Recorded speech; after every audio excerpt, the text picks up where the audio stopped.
Welcome to the Motoring Podcast, your weekly discussion of motoring news. This is episode 110. Yes, that's a long wheelbase Defender. On Tuesday, the 6th of June, 2017. Hello, I'm Alan. Hello, I'm Andrew. And this week we will be talking about how VW may fix the fixed. We will discuss in detail, using color-coded charts, May's new car registration results. There's also a new lead designer for Mini, and we were both sent to Coventry. And I think I will crack straight on with follow-up. And that is now Audi. And different. Well, yes. Okay, not now Audi. More Audi. This time the A7 and A8. And this was found by the German Transport Ministry. Apparently the cunning little trick this time was that if the steering wheels were moved more than 15 degrees, or before the steering wheels were moved 15 degrees, it about halved the amount of nitrogen oxides that was emitted. And as soon as you turn the wheels, they went, "Oh, you're on the road. Right, open the taps, lads." Funnily enough, the ministry have not been overly impressed with this. And already, I believe there has been a recall launched, which is 24,000 cars. Yeah, it's worth mentioning. Yeah, yes, it is 24,000 cars. It's worth mentioning, though, that the recall this time it isn't inside the Bosch fuel system like the others. Something was found in the automatic gearbox this time. So it was the automatic gearbox was controlling it and accidentally changing the throttle mapping, which resulted in the change in emissions. But yes, very silly. So is there going to be a gearbox chap fired now? Because the engine chap had to resign, he quit. Yes. Didn't he, when the original thing came out? So it would be interesting to see how far this goes down now. Mm-hmm. I interrupted you in the middle of the numbers, by the way, which was unfair of me, because you'd started saying how many there were. It's 24,000 vehicles from 2009 to 2013, I believe. Yeah, 14,000 of which are in Germany still. So, and it's V6 and V8 diesels this time, nothing to do with four cylinders. Yeah. Well, sticking with Dieselgate, we discussed last week or the week before about how Autocar had actually tested one of their readers' cars that had been fixed in inverted commas following for the emissions, and they pointed out, look, come on, the MPG's down, the CO2's wrong, the nitrogen oxides does what they said it would, but essentially this is not the same car performance wise as you said it would be. Now VW are, or should have, written to their customers and said that they will very carefully assess if customers believe there is now their car is not performing as they expected, as long as the car hasn't done 160,000 miles. Which is almost broken in for some of those Volkswagen diesels, isn't it? Yeah, quite. So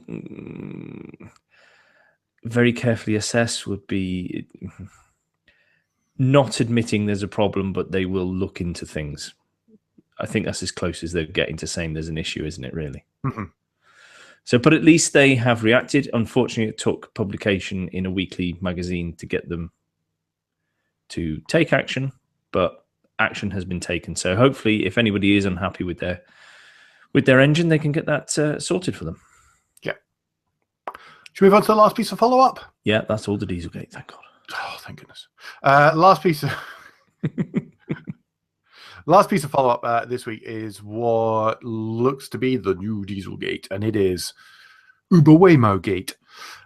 So just after we recorded last week, so between recording and publishing, then Uber fired the Fifth Amendment using self-driving vehicle star engineer and file snaffler Anthony Lewandowski, who was leading at one point their self-driving car initiative. Yes. You remember that he went. There were many files went with him whenever he left. He left Waymo, the Google, the Google self-driving car project company thing, to found his own company, Otto, which very soon after it was founded, Uber purchased for about 700 million. So, of course, there was a court case going on about this because, funnily enough, the people from Waymo were suing, and Anthony Lewandowski had mostly been pleading the Fifth Amendment. So he was saying that, so he wasn't testifying, so he wasn't giving evidence that could get himself in trouble. In other words, I took the files. No one ever disputed the taking the files. Nobody ever disputed the taking the files, which is why I feel I can get away with saying it. Yes. So, because again, our legal budget. Oh, our legal budget is yes. Thank you, patroners. Where was I going now? Basically they've fired him. Everything is continuing. What this gives is this according to the New York Times article that'll be linked to in the show notes, gives an interesting number of challenges. So whilst it has helped Uber by getting rid of yet another embarrassing person, another potential for awkward stories, because they've had a few recently, most of them related to HR related stuff and pay related stuff and all sorts of stuff like that. But the challenges are that now that he is no longer in the employ of Uber, he could try to give evidence against them, which I'm not really sure how that would work.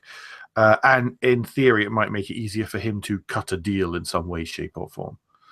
I guess it depends how vindictive it's got. Although it's not been going on hugely long, only a month and a half or so, rather than years and years and years. So hopefully the level of vindictiveness won't be ridiculously high.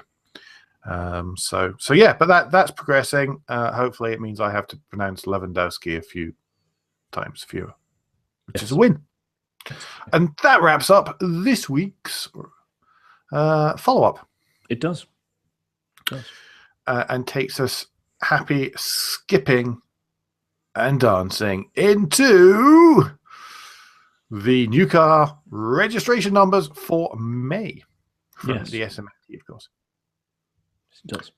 Do you want me to do the headlines for this? Yes, you do that. Okay, so the big numbers for this month are that the sales for May 2017 were 8.5% lower than the sales for May 2016. Couple of reasons cited for that, one of which may well be the general election.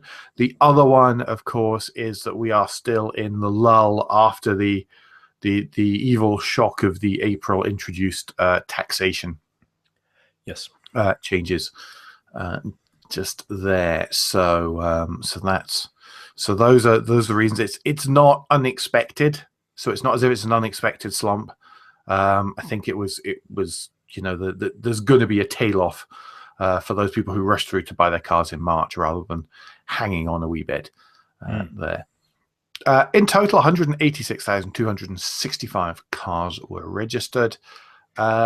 Alternative fuel vehicle segment dropped a little bit in April, back up again, and 46.7% more alternatively fuel. That's hybrids, electric vehicles, hydrogen fuel cells, for example.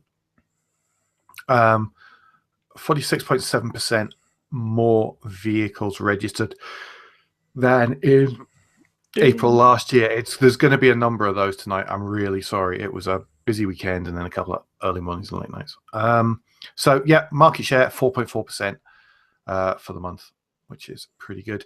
Year-to-date number finally is dropped slightly. We're down 0.6% or a rounding error on last year's year-to-date figures, with 1.158 million vehicles registered so far this year against 1.164 million last year. Mm-hmm. I think those are the headline figures. Yes. Do you want to do the top 10? The top 10 bestsellers. No surprises in the top 10 this year. This month, it is the top 10 of the year to date in a slightly different order. Number 10, Mercedes-Benz A-Class, 3,367 cars registered. Number 9 is the Mini, with 3,535. Number 8 is the Mercedes-Benz C-Class. Number 7 is the Vauxhall Corsa. Number 6 is the Vauxhall Astra. Number 5 is the Volkswagen Polo, with 4,247. So there's a smidgen over 1,000 cars difference between those top 6 positions there. Number 4 is the Ford Focus with 4,455. Number 3 is the Nissan Qashqai with 4,970. Number 2 is the Volkswagen Golf with 5,449. So that's 500 more than the third place Nissan Qashqai, which is... It was a good month for the Golf. Well, the facelifted Golf Mark 7B or whatever it is, who can tell? 70 It bajillion. looks just like the last one. Seems to have started hitting the streets, so I think there's a surge of sort of backlog of orders there. Number 1, unsurprisingly enough, is a Ford Fiesta with 7,617 cars. So that is oh darn! I meant to do this maths earlier on, which is 21,000-ish cars. 2,100. I was going to say, well, I was wondering what the 21,000 cars was a about. Volkswagen Golf. I'm sorry. Do you know where the 21 came in the original 19? Is that there's sold about 19,000 more Ford Fiestas than Ford Focus. Registered. Registered Ford Fiesta than Ford Focus. Hey, I'm still doing the maths. People will tell us off. I know. So, yeah, about 19,000 more Ford Fiesta have been registered than Ford Focus. They're 1 and 2 in the year to date. Qashqai Golf, Corsa, Astra, C-Class, Polo, A-Class, Mini. Rounding that out, everything from just under 20,000 up to almost 51,000 vehicles registered in each of those. So it's a fair old spread. Just, it's a real curve. Yep. In there, individual users. manufacturers, it is mostly a bleak. There's more red than green this month. There's a lot of red. Anyway, put it like this, guys. Even Jaguar and Land Rover are red. So Jaguar down 1%, Land Rover down almost 11%. Don't even talk about the French brands. It's just horrible. I think we have to, don't we? I mean, if you're going to mention Citroen, 30%, DS, 56%. Peugeot 26. They got away lightly, and Renault 31. Yeah. Drop. All of those drop. Not nice at all. BMW down 17%. Audi down. Audi is pretty much stable with a rounding error rise. No, rounding error drop. And but Mercedes-Benz up 6.75% is the one that's really sort of jerking that. Infinity up 152%. So there's the happy number. Yes. Still looking bleak for Vauxhall. Looking good for Seat. And not bad for Skoda either. Yeah, Seat a nice 11% there, and Skoda coming in at just under 9%. Porsche did all right. Volvo up 7%, MG up 33.45%. So they must have been registering their press new SUV thingy. Yes, which made it 395. Yes. Anybody else's numbers worth reading? Everything's a bit gloomy. Abarth up 21%. Alpha down 20%. Yeah, there's quite a lot of gloom in there. But those are the headlines. Those are standouts. Yeah, Porsche 24.93. I missed that one. So yeah. Right. Moving on from those, then. Yeah, because I think that's it for that. Yep. Sorry, I lost my running order. hidden behind spreadsheets. Yeah, which takes us to that point in the show, well, relatively early this week, actually, when I take a second or two to remind you of your Patreons. Some of our Patreons, for example, can watch us record this live, or as live as we ever get. Lucky them. Over YouTube. Lucky them, yes, quite. You can hear all my stutters, not just most of them. But yeah, to remind you about the Patreon, where you can support us here at the Motoring Podcast by donating a small amount of money every month. If you'd like to know more, then head to motoringpodcast.com and click on the orange Become a Patreon button on the front page. If you're already a patron, then of course, thank you very, very much. Of course, we absolutely understand that not everyone has the ability, the wherewithal to donate money every month. So if you can't, please don't forget to like, rate, leave feedback via the podcast player of your choice. And of course, tell your friends about the Motoring Podcast. Not just this news show, but also, of course, Rearview, a sister show where Andrew talks to interesting motoring folk. I try. Without saying it in a silly way like I have. Anyway. Is that enough for advertising corner this week? I think it is. I think it is, Cool. and I think we'll move on to what I believe we will have to have a new section in the show. Designer news. Oh no, yes. I like this. News from the mood board. Yes, it's designer's mood board, where we will wear polo necks and metal framed glasses and stuff like that. I've got plastic framed glasses and a polo shirt, if that helps. It's close. It's as close as we're going to get. Awesome. But this is the news that Mini have appointed a new head of design.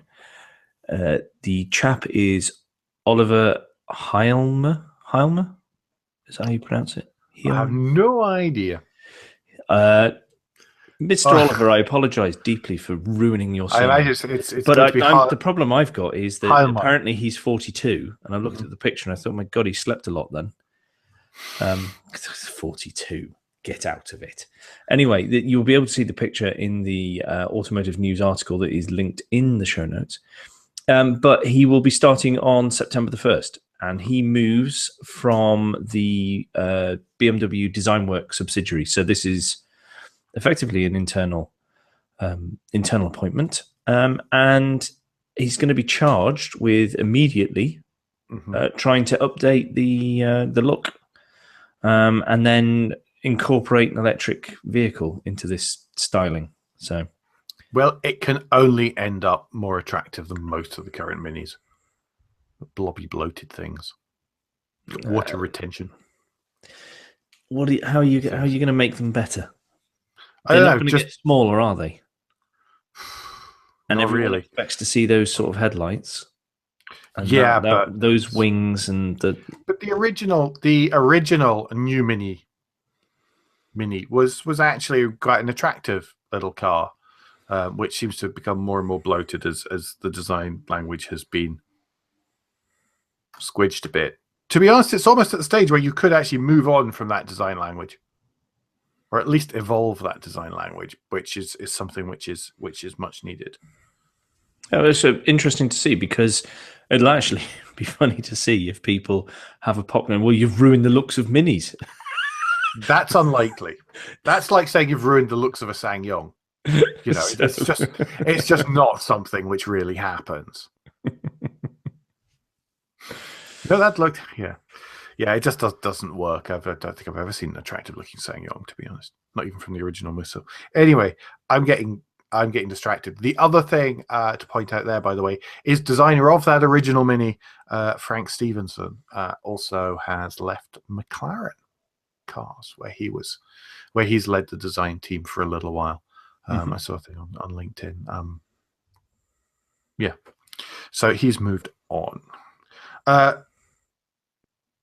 Which is a kind of slightly continuous link, really, because the other designer who has passed on in this case is Tom Chada.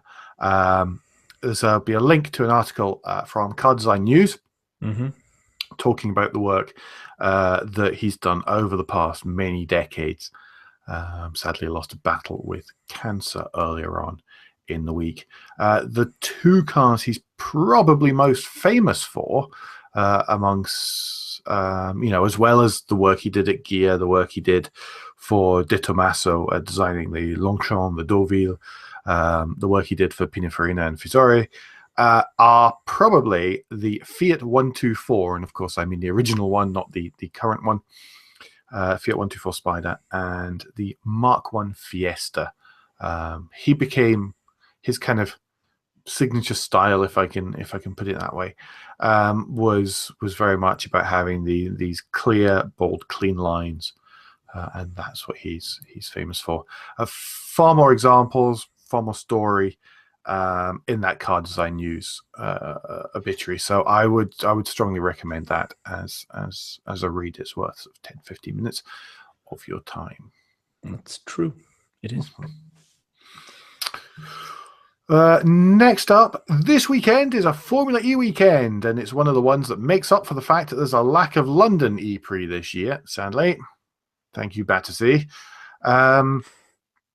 Formula E returns to Tempelhof Airport in Berlin for 2 days, Saturday and Sunday. The first, in season 1 of Formula E, the Berlin race took place at Tempelhof. And it was actually seen as one of the sort of people's favorite locations, although it was a bit flat and a bit empty and essentially marked out on an airport, on the sort of runway and the apron. Then there was then the actual terminal that's there evoked quite a lot of that airport thing, and they could run a whole theme on it. Last year the race was one day, it took place at Alexanderplatz, right in the center of Berlin, of course, right underneath that iconic TV tower in former East Berlin. Unfortunately, they couldn't do that for 2 days, so it's back out to Tempelhof again. I think people are really looking forward to that, so that should be a good one this weekend. And of course, this weekend, it's not just Formula E, it's WRC as well. This time from Sardinia, so it's the Rally of Italy, or however it's technically phrased, with hopefully a better weekend for Citroën, because they've been having some shockers lately. They're having a great time. But I'm sure it's going to be really tight and close again. I mean, it was not much in it last time, and it was 0.7 of a second the one before that. So it keeps flitting or moving between the manufacturers and the drivers of who's winning. So it's from a neutral's point of view, it's great to watch, because you're getting to see it.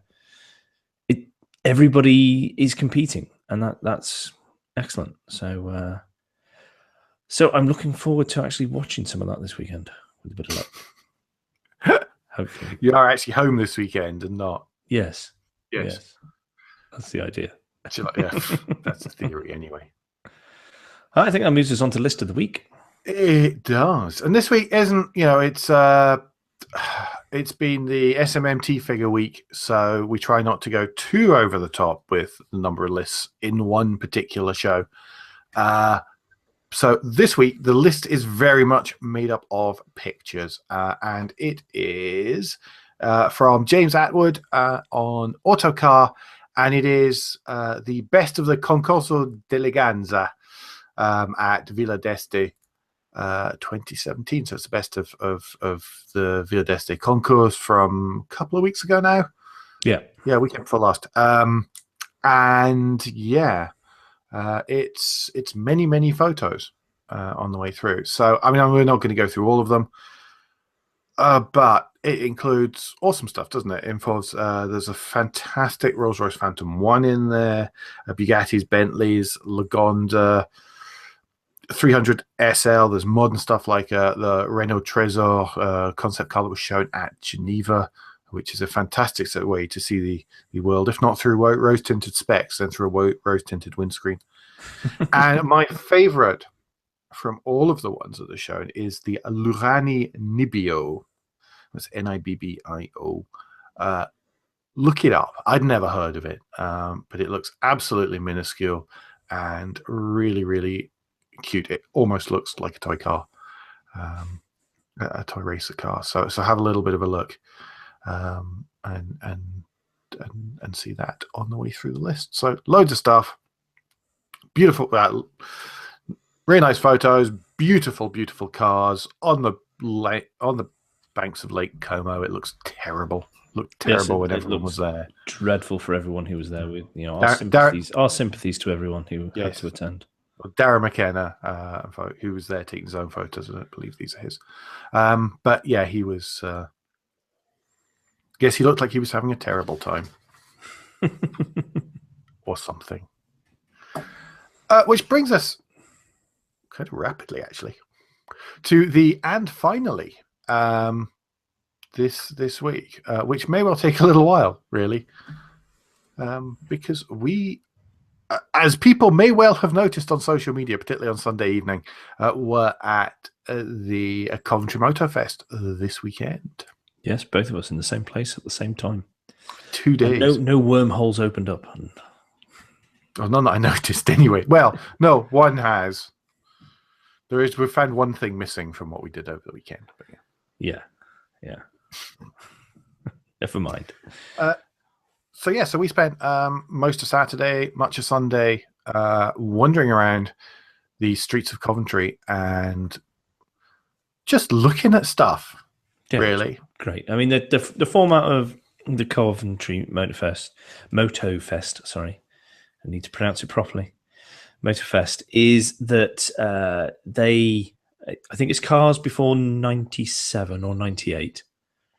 They're all eligible, and they want to mix you all together. So they don't want. There's the Triumph section. There's the Fiat section. There's the German section. They don't do that. They try and mix them all up together. So, we were walking round. There are a couple of sets where they do split stuff out, particularly if Coventry built. Yeah, major makers. But I was thinking more in the square though. But mostly, it's you turn up and you get put beside whatever turned up just before you. Yeah, so there was things like there was a Porsches next to, Mazdas next to. Sorry, I thought you were going to say something. I was, and then I shut up. Sorry. Keep going, because there was a fantastic string of stuff which I took a picture of. So there was like an Auntie Rover beside a Daihatsu Move, beside an original Mini, beside a Riley Alpha, beside a Bond Bug, which were all opposite a bunch of Opel Mantas, which were just beside some XJSs and a whole bunch of Nissan Pulsar GTIRs, and opposite again Rover SD1s and all sorts of stuff. Yeah. Mm. Yes, and we're fortunate to meet up with friends of the show as well, which I was very grateful to meet these people, because it's diluted spending time with me. No, it does sound like that. No, that's not what I meant though, because we only chat. You and I talk here, or occasionally some of the people we bumped into have been, we guests of the show, and they've been on. But effectively, we're not actually meeting these people that often, so it's great to just chew the fat with them, walking around and going, "Cool, I like that thing on that car," and just all the stuff that we like and we talk about on Twitter and things like that. And it's just it was in that their real life. Mm-hmm. It was nice to be able to have conversations with people in more than 140 characters at a time. And just wander around. And so, of course, there's all the sort of, I'm going to say the random stuff. And then down at the Ring Road, it was all closed, and there was a whole show of things, and I had to be peeled off the Volvo V60 Polestar a couple of times. It was embarrassing. I don't care. You were going to be very unnatural with it if you'd stayed any longer. If I could have got hold of the keys, I would have been unnaturally quick getting out of there in it.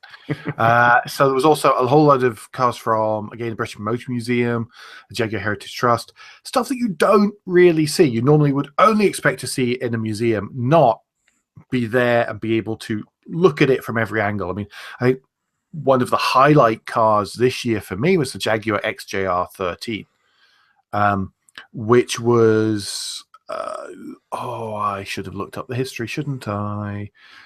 Which was a V12 mid-engined race car, which Jaguar intended on launching. They didn't. It had a terrible accident.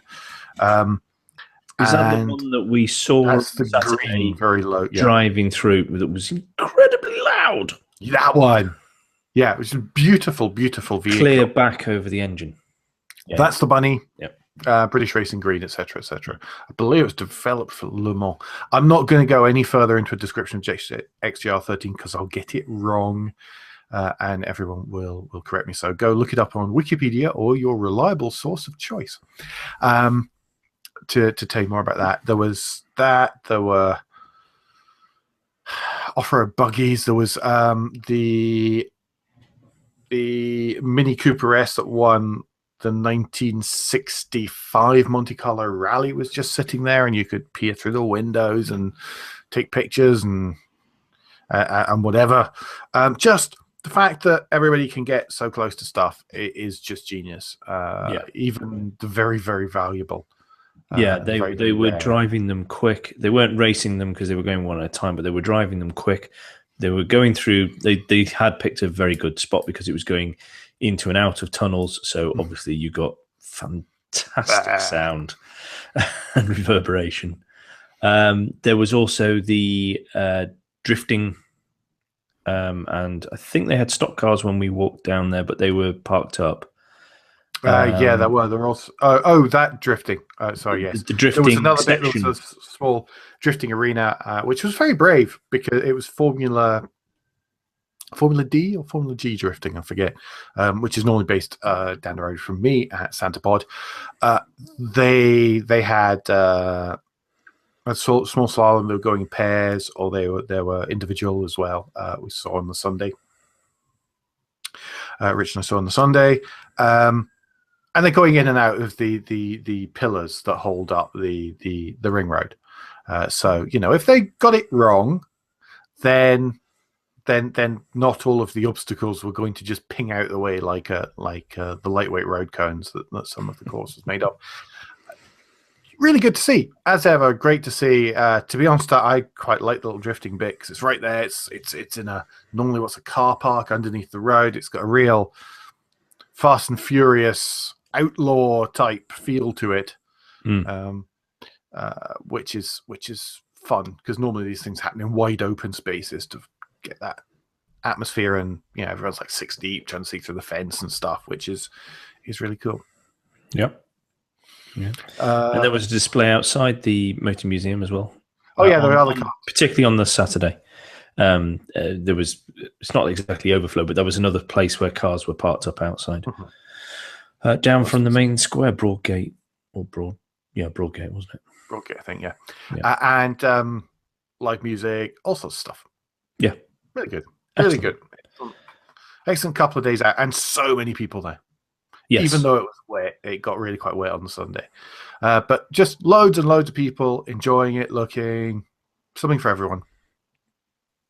Even though it's in Coventry. Yes, there is that.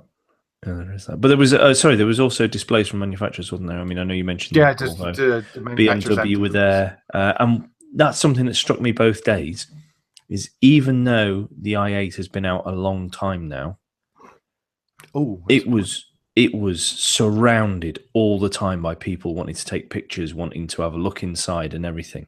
And I thought, now that must mark it out as successful at raising awareness of EVs and that sort of stuff, or hybrid power. It has, in the words of Silicon Valley, millionaire doors. That's the win. It has millionaire doors. But there were a couple. There was, you saying about that reminds me that there were 3 cars where people were 3 relatively new cars where people were taking pictures of their family in front of them. And I think that this is a bit more about brand rather than cars. There were loads of people taking pictures of loads of cars. I mean, there was myself. I took 400 and odd photos and videos over the weekend. I was not alone. There were plenty of other nerdy people like me taking pictures of just about everything. But one of the ones where people were taking pictures of their wives and kids. There were like three. There was the i8, there was the Ferrari, whatever it is, the little mid-engine one at the minute. It's a 488, isn't it? 488? Yeah, 488. It's not 458. It's 488 Maranello, and which the chappie seen through glass YouTubist had driven straight from Maranello to Coventry. And people taking pictures of that. And also there was a Rolls-Royce Silver Spur as well that loads of people were taking the pictures with. So, you know, the Rolls-Royce, Ferrari, and the i8. Really, on the Sunday, there was the Alfa Quattroformaggio was there. Yes, lots of people, the Alfa Giulia getting lots and lots of attention. It's quite interesting to see it outside. Now all the designers we know weeping away. We had a good nosy because we do pay attention to the designery folk, and then we looked and went, there are some places where we can see what they're on about. I think you took some photos just to troll them with, didn't you? Yeah, and then I decided against it because I'm too nice. Okay. For now. Give it another couple of weeks. Keep an eye on Instagram. So many pictures. I put out a short flavor of video on Twitter which seemed to whet people's appetites. I should really shove it to YouTube, and I'll stick it as a blog post as well. Okay. At some point this week, in amongst all the free time I have. Yes. So yeah, it was really good, really good. It's back again, first weekend of June next year. Then Coventry Motor Fest is back. So thank you, a huge thanks to all the team who work on organising that, because it is more than the work of a moment to do all of that, especially this year when the weather didn't really play along, not on Sunday. And no, really good. Thank you, folks. Really appreciate it. Who else do we bumped into Pop Band Colour, Rich Gooding, all these people as well. So lovely to see everyone. And at Joe Hallenbach. At Joe Hallenbach, Rich, Jackie Thump as well. Thump. Yes, very nice to meet him as well. Yeah. So yes, no, thank you for walking around with us, the people that did. Putting up with us, I think, was closer to it. I think that's it, definitely. But no, it was a good time. I really enjoyed it. Your company was all right too, I suppose. Cope with it. Well, yours was fine because you kept wandering off to go and take photographs of obscure details of cars and things like that. So yeah, it's the only way. Definitely the only way. But it was also excellent to see the wide variety of people who turned up to have a nosy round. And they all got to see cars they wouldn't have because of that whole generally mixing in particularly in certain areas. They had to be exposed to different things. So say they preferred the whole Fast and Furious type thing. Like you said, it would be next to a Rover SD1. And, so you have to look at the heritage stuff at the same time. You can't avoid it. So, well, come on. There were Corvettes parked beside Austin A35s. Yes. Yeah. Just great. I'll post some more of the pictures. I'll probably try and do it as a blog post. I'll let people know on Twitter and Facebook and stuff because marketing. Yes. Yeah. Cool. That just about round that up, I think. It does. It's not a very news heavy week this week. No, it wasn't. It has been relatively quiet. There's been a number of public holidays across Europe. Today is Sweden Day, by the way. So happy National Day, Sweden. Yeah, that's pretty much it. So don't forget, folks, that between now and next week, you can give us any feedback and share your thoughts with the show at Motoring Podcast on Twitter and Instagram, on Facebook, and the contact page of motoringpodcast.com, the hub of all our activities. Remember,